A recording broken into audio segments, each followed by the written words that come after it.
Selamat malam Ibu. Selamat malam Mbak. Perkenalkan, nama saya Perawat Linda yang bertugas pada malam hari ini. Di sini nanti saya akan menjelaskan mengenai pendidikan kesehatan tentang kontrasepsi IUD Ibu. Tujuannya nanti untuk mengetahui apakah Ibu mengetahui tentang macam-macamnya atau efek sampingnya, kan Ibu? Sebelum saya mulai, apakah ada yang ditanyakan Ibu? Enggak.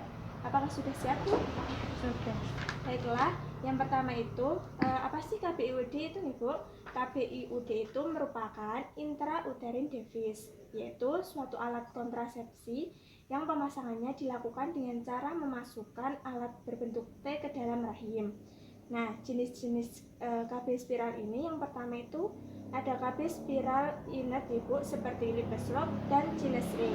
Kemudian yang kedua ada KB spiral yang mengandung tembaga seperti CUT380A. Kemudian yang ketiga itu ada KB spiral yang mengandung hormon progesteron seperti progestasen dan juga levonorgestrel seperti levonol. Kemudian indikasi pemakaian IUD itu sendiri, yang pertama itu ada ibu yang masih berisi reproduktif Ibu, kemudian ibu yang belum hamil tetap ingin menunda kehamilan, kemudian ibu yang menyusui yang menginginkan kontrasepsi, ibu yang setelah abortus dan tidak ada tanda infeksi, dan juga ibu yang tidak nyaman untuk mengingat minum pil setiap hari.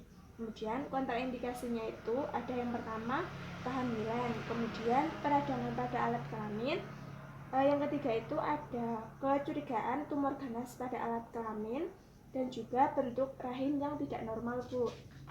Kemudian apakah ada yang ditanyakan sampai sini Bu? Enggak Mbak.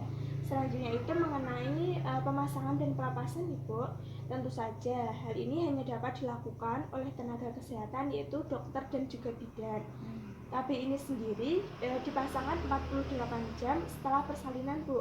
Jika terlambat, seringkali dokter menyarankan untuk IUD setelah persalinan. Jika terlambat, seringkali dokter itu menyarankan untuk memasang IUD mulai 6-8 minggu setelah persalinan. Kemudian setelah persalinan, IUD disarankan untuk melakukan kontrol 1 minggu atau 1 bulan setelah pemasangan untuk melihat posisi IUD di dalam rahim itu sendiri nih Bu. Kemudian apa sih kelebihannya? Tentu saja itu efektif Bu ketika dilakukan pemasangannya. Kemudian jangka panjang, bisa sampai 10 tahun tidak perlu diganti. Kemudian tidak memiliki interaksi dengan obat-obatan, juga tidak berpengaruh terhadap kualitas dan juga volume ASI.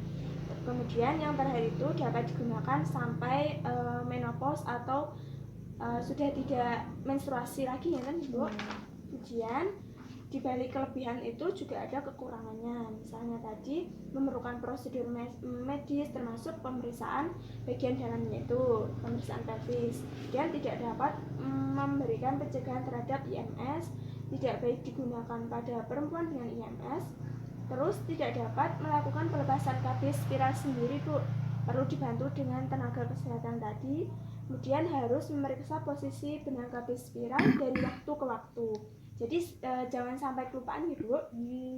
Kemudian efek sampingnya itu yang pertama tentu saja perubahan pada siklus haid yang lebih lama dan juga lebih banyak.